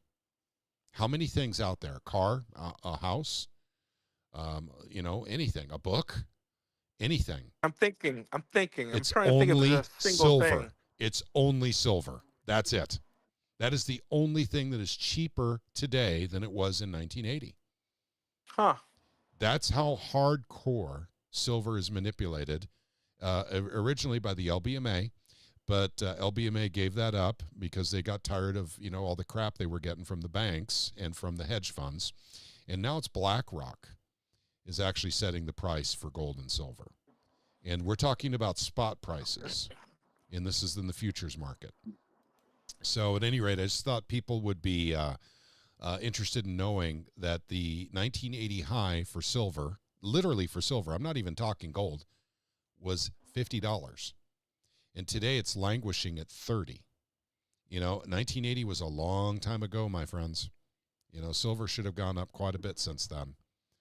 So at any rate, it's manipulated down because of how incredibly important it is as a industrial metal. That's why. Yeah. And so they want to keep it as cheap as possible, and all the rich folks have lots of gold. And they, the people that manipulate precious metals don't want to piss off the rich people that are contributing to campaigns. So that's another reason. But the fact is, gold and silver are on the move. And if we have an interest rate cut, and by the way, the interest rate cut is exactly what Daniel said. It's because of a highly unusual inversion between 10 and 3-year treasury bonds. This is really a death spiral, basically telling us we're definitely already in a recession. But unfortunately, like Daniel said, it is a hallmark of something much, much uglier, much, much deeper and darker than a recession. So a depression. Now, Daniel knows all about the Great Depression, which was an inflationary depression. The value of money went up during the Depression. It was scarce. It was hard to find. We're going into something that's the exact opposite now, because back in the 1920s, 1930s, gold was tied to the dollar. The dollar was tied to gold. That's not the case anymore. They're printing like there's no tomorrow. So we're going to have, basically a very, very serious depression where the value of the dollar just goes away. I think they're gonna print like crazy. I don't think they have any other options. And yes, there are some smart people working in these central banks, but Daniel's information is very, very timely and very correct. We have some strange inversions happening in the bond market right now, gang. Very scary stuff for those of us who study finance and understand the bond market. It's almost, not quite, but almost head for the hills time. I'm gonna have to do some thinking on this one, how they might play this. Well, the strange stuff they did in 2008, which we should have been going through this in 2008. What they did is they came up with negative interest rates for roughly 1/3 of the world's sovereign bonds. But they also bailed out the banks. Yeah. in the Western nations. And, you know, as smart as I sometimes think I am, and I know I'm not, I didn't see that coming. I was like, you know, they're not going to go, you know, nationalizing the banks. They're not going to go socialist on us. They did. They absolutely did. So I already thought of that. I didn't think of the negative interest rates, to be honest with you, in 2008. But I thought bailing out the banks, nope, they won't do that. You know, you can't do that. That's socialism. You know, that's nationalism. Nationalizing the banks. The government being a partner with the banks, you know, with stocks. Nope, not going to happen. Boy, was I wrong. Here's the reality of it, though. I mean, the Federal Reserve banking system, by definition, is National Socialist. Okay. There's no way around that statement. It's a fact. Yeah. And knowing how things function, the things that have changed between then and now, strategies they can pull, the fact that they also have computer technology, internet technology that's a lot better than it was then in 08 too, in terms of, you know, how they can just flip around numbers real fast. So I'm thinking about what could they do? What cards would they play and throw on the table and wage their bets on? And it wouldn't surprise me a bit if they do some cycling on the stock market itself and take cuts off the top and gradually trickle that back in, like what they've done recently.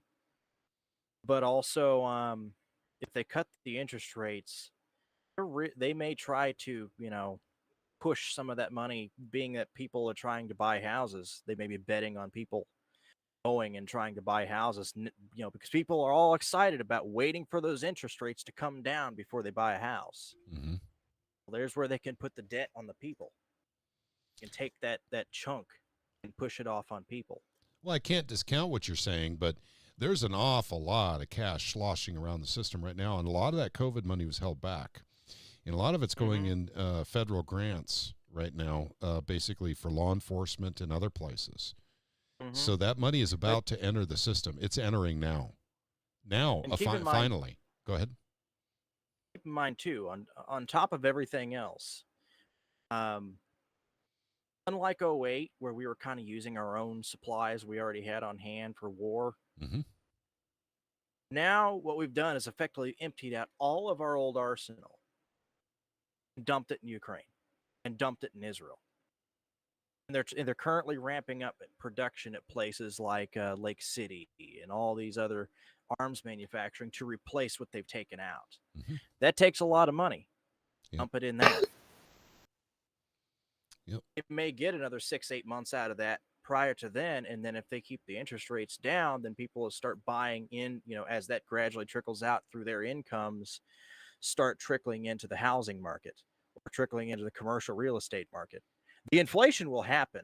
The collapse will happen the way that the Austrian economists say it will. The problem is how many more cards can they play? How much can they slush the money around before they can't anymore? You know, once again, I can't poke holes in that. You're right, and so basically, what dark magic will they come up with to try and patch things together for a little bit longer? That is the only reason why the Austrian economists can't quite predict a perfect time frame, and it's because you can never completely tell how many more. I'm not going to say what I usually say to you. Pull a rabbit out of a hat. There we go. I'm going to say that one for here. But you get my point, though. Yeah. You know, I've seen so many different predicted things, but there are little bits and pieces in the economy where there's this much money. How much is this worth? Okay, throw it all there, you know, and then recirculate it somewhere else. Sure. Even if they don't escalate this thing and it's a big distraction with the Ukraine thing, or if they do. And the thing is, reality is with Putin and all that, yeah, he talks big, but at the same time, he's also he sees what happens with social media. He's not exactly the most evil tyrant thing that everyone, it's, you know, globalist, push everybody out away that people want to make him out to be. And I think he's kind of waging bets on who's going to end up in office next, you know. So they're playing this game, obviously, poking fun at it, looking for an excuse to start spending more defense. Yep. Well, once again, and I've got to put it, out there. It's the same thing Citizens for Sound Money does. That, basically that the Missouri Freedom Initiative does is we are warning the states in advance. The dollar will collapse. And, and basically to be under the auspices of the Federal Reserve and the federal government during that collapse will basically ensure that you have to go into a central bank digital currency. Now, Daniel and I and Caleb and anyone else is probably going to end up with a digital wallet from the Federal Reserve with a central bank digital currency. What people never think about is states will also end up with wallets that can be shut down. If they do legislation that the federal government doesn't like, they can withhold funding from the federal government very easily through that digital wallet. Stop. Yep. So, go ahead, Daniel. Mm-hmm.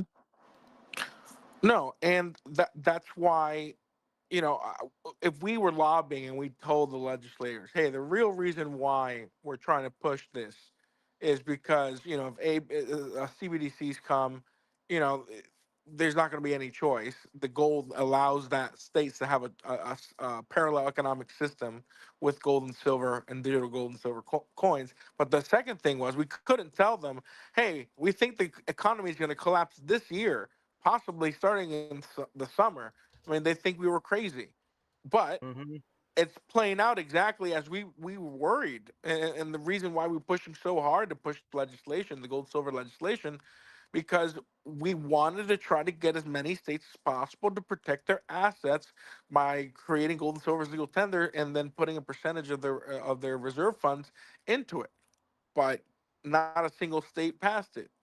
The Sound Money Act, the Constitutional Money Act. So we'll see what happens. I have a sneaking suspicion that this year we're going to get several states passing gold and silver as legal tender and getting electronic currency passed. Yep, and also we have to work towards depositories in states too. I mean, that's really truly necessary. If the state truly wants to be independent, if the federal government decides to become all tyrannical, if they've got a healthy depository, they can actually make it happen. But they're going to have to cut, taxes, and they're going to have to cut services at some point here, rather than be under the yoke of the Federal Reserve and their central bank digital currency. Yeah. So I just want to give a shout out to my nephew, Dan Man. He knows who he is. So I just found out he was listening in tonight. So hey there, Dan Man. And look, Dan Man, we've got Levi in with us tonight. Yeah, he's not energized and talkative like he would normally be, but I will give him a chance to let everyone know about his what he's got going on his YouTube channel at the end of this tonight. But I really do appreciate everyone sticking with us on gold and silver. When we were doing SEPA, the Second Amendment Preservation Act, and that's another story in itself, and we'll have more news on that after the election, but it was highly favored by everyone, the initiative that we move into gold and silver legislation when SEPA was completed. And so everyone stuck with it too. So I'm really proud of this group. I mean, honest to God, we have made waves like crazy up there in Jeff City, so much so that they've decided to start rumors about us that we're taking up to $800,000 in liberal dark money. That's how much. That number is just so ironic. Yes, it is. It is ironic. It's irony can be pretty ironic sometimes. And that's the case with this too. So there's a lot of folks up there that apparently didn't like us. And so when we're pitching gold and silver, we've got the Constitution on our side. We've got history on our side. We've got finance on our side. We've got everything on our side when we're pitching gold and silver. And it's non-offensive. Yet the rhinos, I mean, they just can't have it. They absolutely can't have it because the dollar is where it's at for them. So I just recommend that the rhinos and the Missouri legislators start taking bribes in gold and silver. Maybe then you'll have an interest. Well, And let's be honest. The bill would have passed if it wasn't for one man, yes, that's true. Speaker Blocker. Yep. He's the only reason we didn't get gold and silver O'Donnell. passed through the House. Remember O'Donnell, 11 weeks in his committee. Yes. Yes. Yeah, O'Donnell so- was a major problem. Yep, that as was a well. major problem. Yep. More so- than likely at the behest of. Yeah, that's true. Blocker. Yep. And so, Patrick? Remember, Yes. they used the bill against the Senate. Yep. They purposely used the gold and silver bill against the Senate because it was the only leverage they had yep, against Eigel. yep. Hang on one second, Daniel. Sam, go. I'm sorry. Yeah, I was just going to say, first of all, good evening, Daniel. It's good to hear you on the call this evening. I have to run Likewise, upstairs. Sam. I have to go. It's Okay. getting to the point where I need to get upstairs and get some stuff done. And but anyway, blessings to all of you out there on the stream, and we'll see when we have another one, whenever that is. Yep, as soon as we can. And thank you very much for joining us. That's Sam with Missouri Liberty Radio with his program Off the Cuff, which he plays our live streams every week. So, but at any rate, Sundays. There we go. So thank you very much for joining us, Sam. I appreciate you you joining us this evening, and I'm looking forward to Wednesday when you have Ron Calzone on. Yep, looking forward to that too. We're expecting anybody that wants to call in to call in, so we'll have the phone open for you to call in. So feel Excellent. free to participate. Good deal. All right, see you guys later. Take care. God bless Good you, night. Sam. See you, Sam. You bet. Okay. So, yeah, I think it's really, really important that the states actually, you know what? The feelers that I have out there are telling me that there's a lot of states that are moving for gold and silver legal tender legislation in 2025. So Yeah. I think it's going to be a very, very, very big year for that legislation. And, we'll have our own version of legislation. Daniel's working for several states.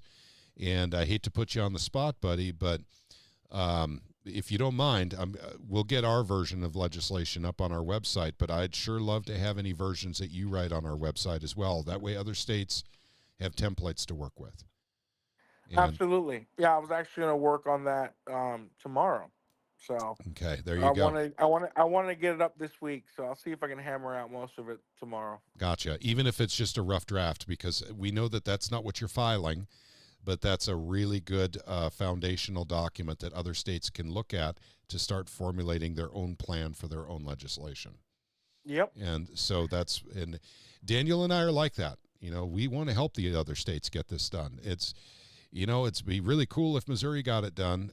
We haven't been able to, but gosh darn it, Nebraska was able to get rid of capital gains tax in 2024, and that's cool. That's huge. We have to do that. In fact, that's something Daniel and I have talked about in the past. Why aren't goldbacks circulating in the state of Missouri? Well, they could between private individuals. Businesses don't want to handle that stuff until we get rid of capital gains tax.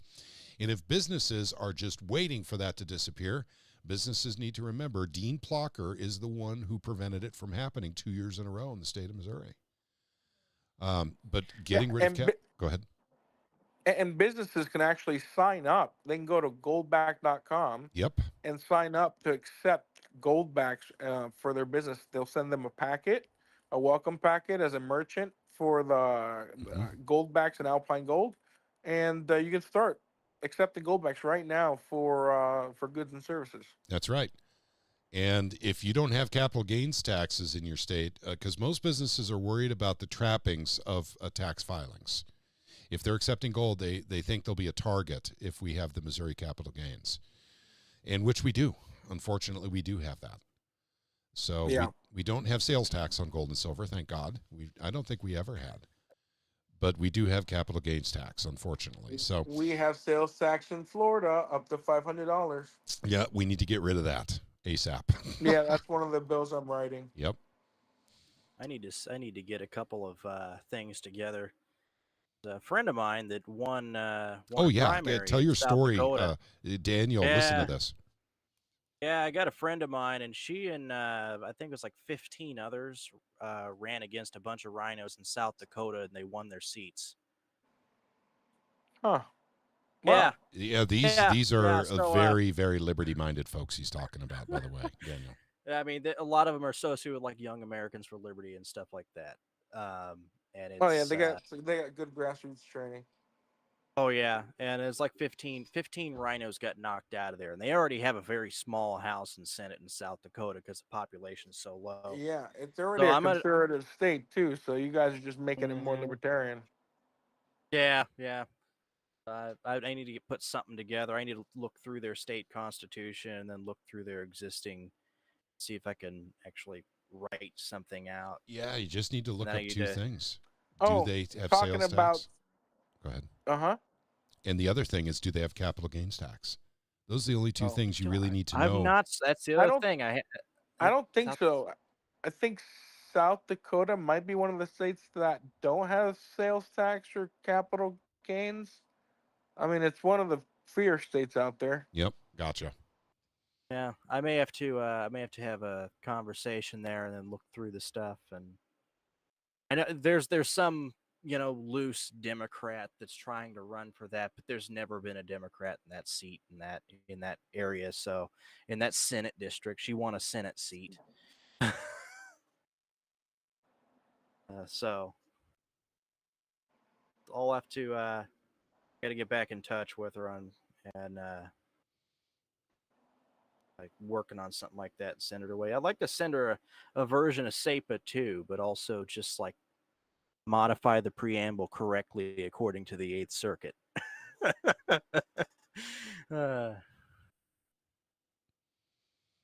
Well, that's something I think that Daniel could definitely help with as well. But all we got to know is, and in fact, I think Daniel's right. I don't think South Dakota has sales tax on gold and silver. They've never had it. We just got to do a quick internet search and find out if they have capital gains. And that's all you need to know to write a bill for them.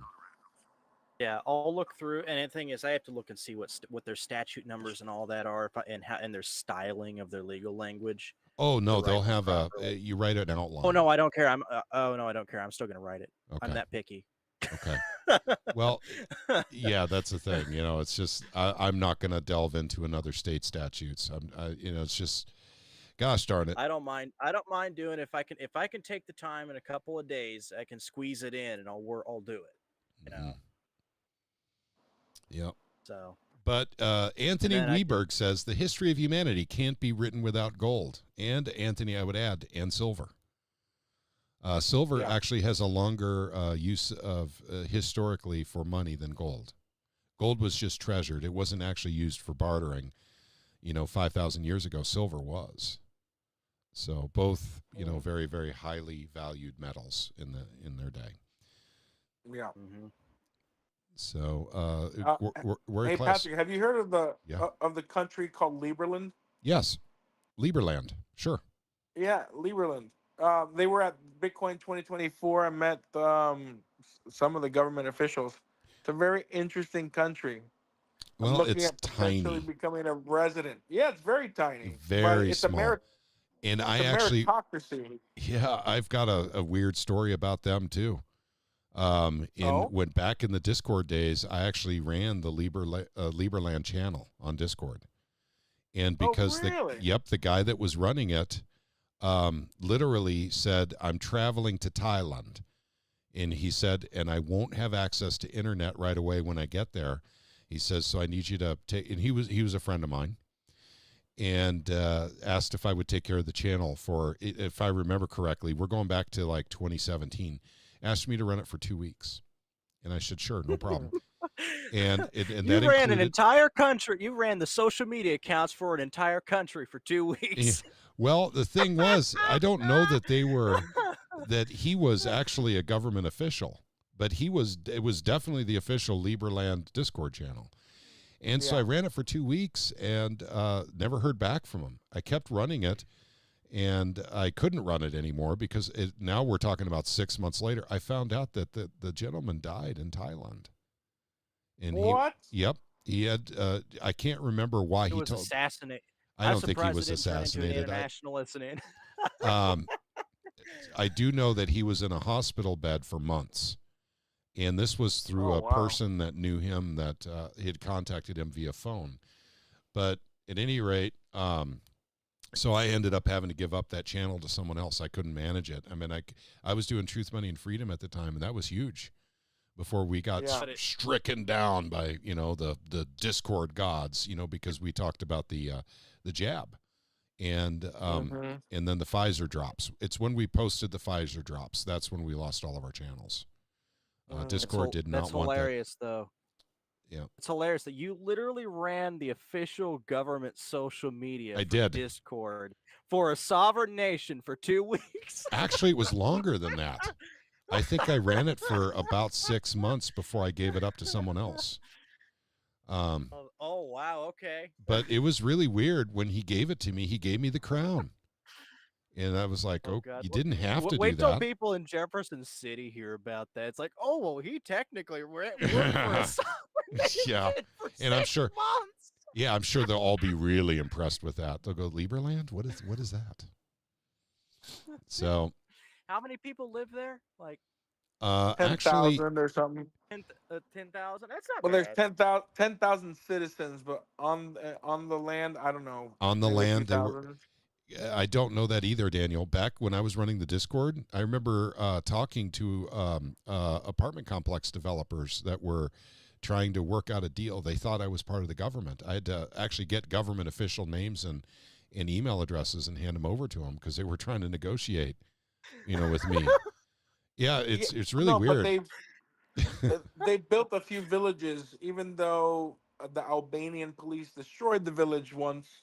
They rebuilt, but there's I think there might be a 1,000 or two that live on the land.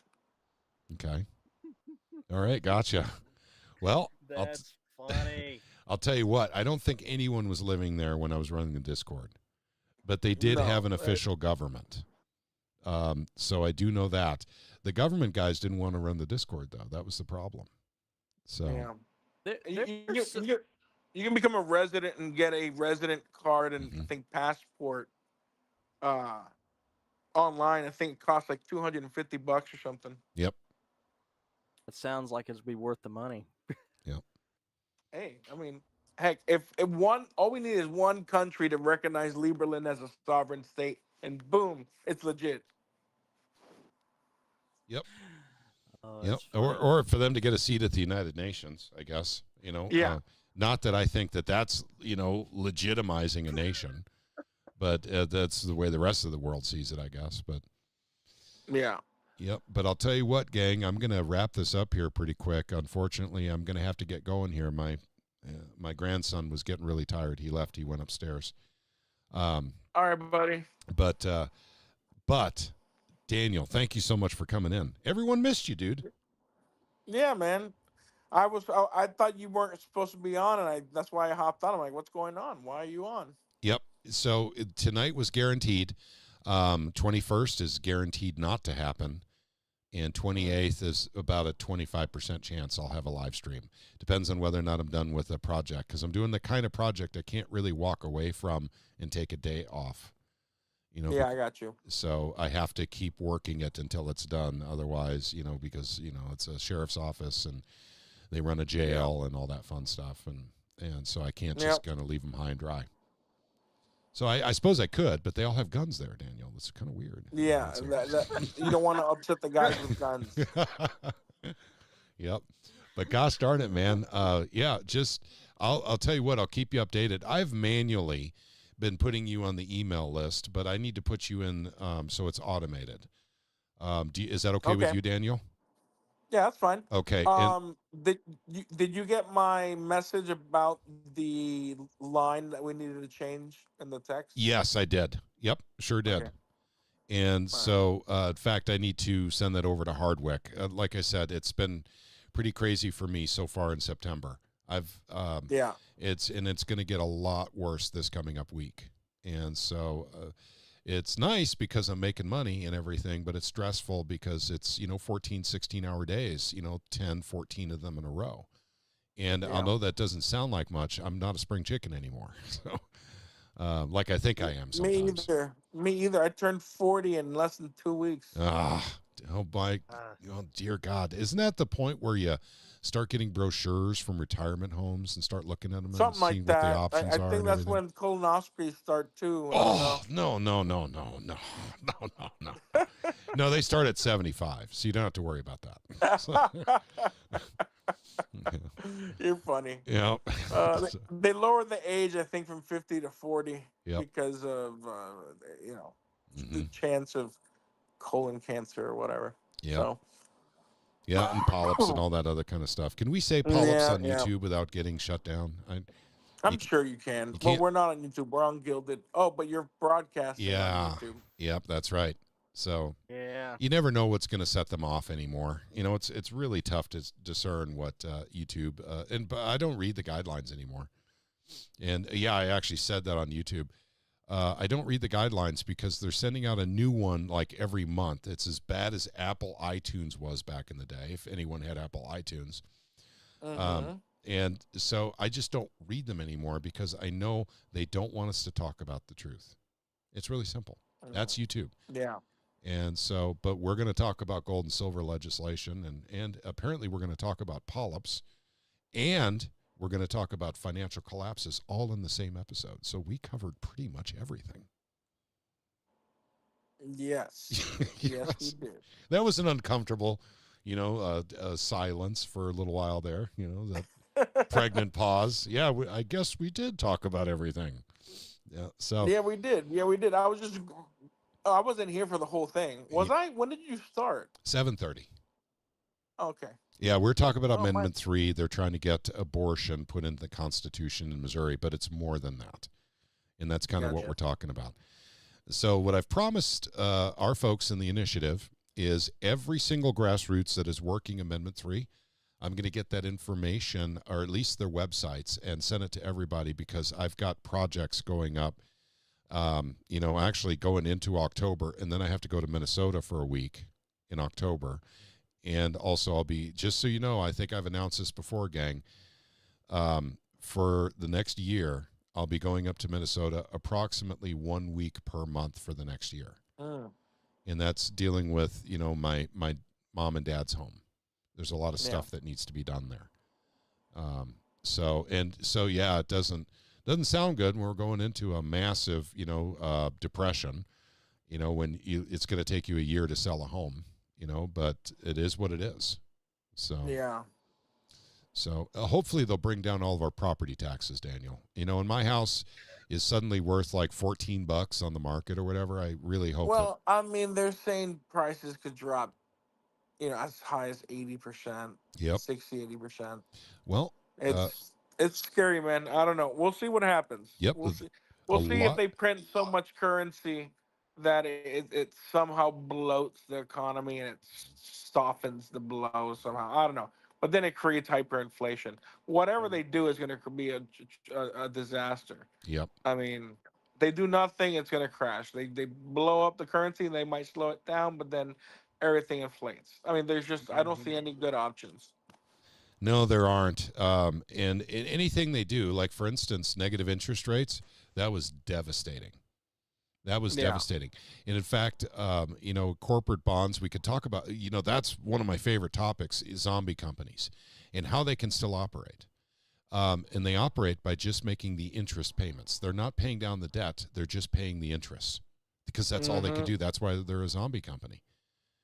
But think of zombie countries where they literally cannot pay down their debt. We're over 120% in debt over GDP. That's right.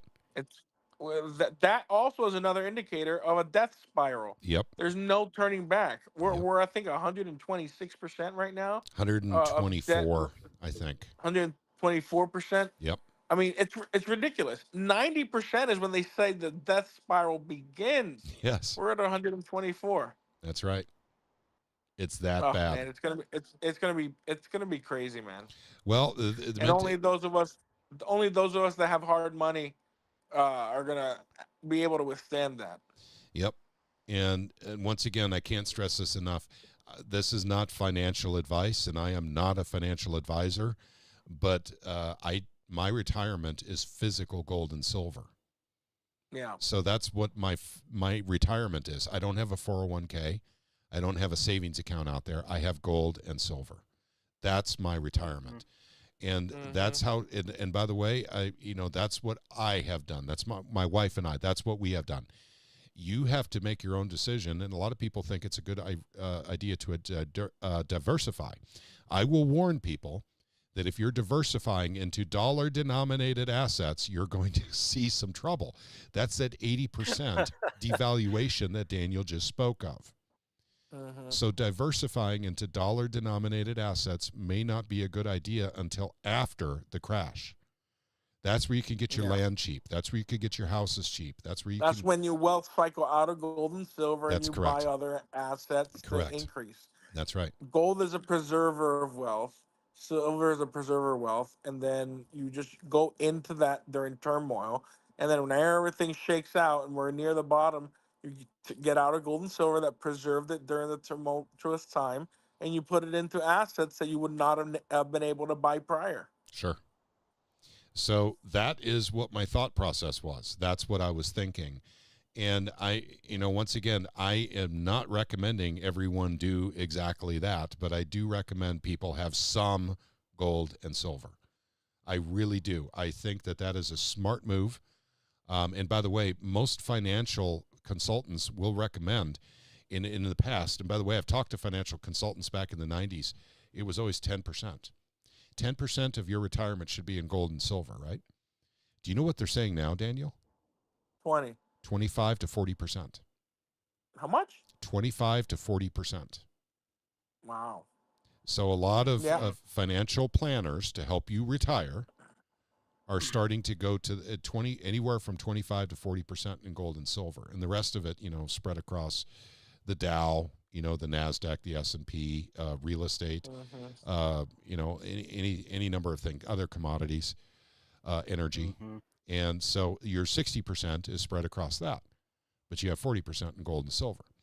So it is interesting because it's gone from 10 to as much as 40% with some financial planners out there. Why? Because they understand the bond market. It has nothing to do with stocks.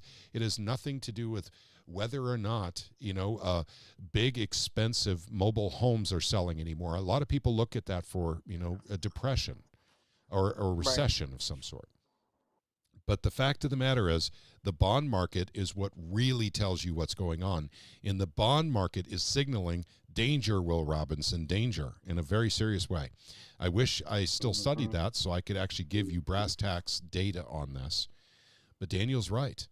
These weird inversions that are happening in the bond market are not normal. Bad things are going to happen. Yeah, what are they going to pull out of their hat to try and I think they're trying to start World War III. I think that's the rabbit they're going to pull out of their hat and say, look, it's not our fault, gang. Russia got all aggressive and we started sending, missiles over there. They got really pissed off and started bombing parts of Europe. I mean, what were we supposed to do? So, yeah, well, I know that sounds oversimplified, I know, but I guarantee you. They could do that. I can think of a few other things too, and I could see some things where with the reality of a nuclear threat, if they were to do such a thing, might not be beneficial to them. Yeah. Hang on. Warrior Class put some stuff in. He mentioned that it was disappearing off of YouTube. I didn't see it, but he did put it in Rumble. He says the CDBC will work like Roosevelt's purchase of the people's gold. They'll give you tokens for dollars and then devalue the tokens by 90%. That is exactly right. And that was predicted by Mike Maloney as well in his first book, How to Invest in Gold and Silver, the investment guide to gold and silver. And then he says, I've seen many black churches take on political positions. Tax exemption is only enforced against white churches that engage in politics. That's interesting. I didn't know that either. CDBC tokens will be the only legal tender. Ezekiel 7:19. Yep, we're talking about the mark of the beast. So, but yep, I get what you're saying, Warrior. Thank you for posting it somewhere else. I don't know why YouTube is taking your comments. Well, you're probably targeted by YouTube. A lot of us are. Welcome to the club. Yeah, I've had some comments removed the other day. Yeah. I'm sure you did. Okay, but I'll tell you what, gang, I really am going to wrap it up so we can close out a 2-hour show here. That makes things easier for Sam as he replays this on the radio. But Any final questions? We got 3 minutes. Any final questions for Daniel? And you guys, a lot of people are saying, hello, Daniel. Hello, Daniel. You know, good to hear you, Daniel. Hey, hello. And let's see. Okay, nothing there. You know what? I haven't checked Odysee. Nope, nothing on Odysee. We do have one person watching on Odysee. Okay, nothing there. And YouTube. Nope. Okay. All right, gang. This is the time that I'm going to have to get cruising here. I got to get my grandson back home. He's getting really tired anyway. But I want to thank you for. Yeah, Daniel, thank you for coming in, buddy. What a nice surprise. Man, absolutely. Yeah, absolutely. I'll do more often. Okay, good deal. Yep. Look at what I sent you on Signal. All right, When you get we'll a do. second. All right, guys, have a good night. Thanks, Pat. Hey, thank you, man. Thank you for coming in, and God bless you. God bless. Bye. All right. And for all of you listening in tonight, I want to thank you for coming in. 2 hours of your time spent with us is an honor to us. However, we are talking about some of the national stuff, too. With Daniel coming in, you know we're going to talk about other states' legislations as well for gold and silver. But the point is this, gang. Daniel did bring in some interesting information about finance that I really wasn't going to get into. I was open to talking about Russia and Ukraine a little bit tonight, even though I think that's kind of a crap show as well. But times are going to get pretty rough here pretty quick, gang. So I was not joking when I was talking about gold and silver as a hedge. So please consider it, is all I will say. And I do that myself, by the way. I don't recommend anything I don't do myself. But since you spent 2 hours with us, thank you very much for being with us. And if you watch the replay or listen to us on the radio, thank you very much for listening. We are the Missouri Freedom Initiative. You can find us online at mofree.org. Give us a like if you're watching us on socials. Follow our channel. Let other people know about us. Yeah, we're in the part where we're getting legislation completed for next year for the for 2025 legislative session, which begins in January. So that's kind of where we're at right now, plus fighting Amendment 3 that'll be on the November ballot. So keep those things in mind. Again, I thank you very much for joining us, and I want to say a special thank you to everyone who came into Gildan, including Liberty Revolutionary, also known as Caleb. We have Shane checking in from Wisconsin. We had Tom Martz in a while ago. And then, of course, we had Daniel coming in from Citizens for Sound Money. And on the other side, we have Voodoo Queen and Doug and Maya, basically. And once again, this is all on the social media side. I can't tell you how much I appreciate you guys, all of you. You guys are what make up the initiative. So thank you very much. You guys have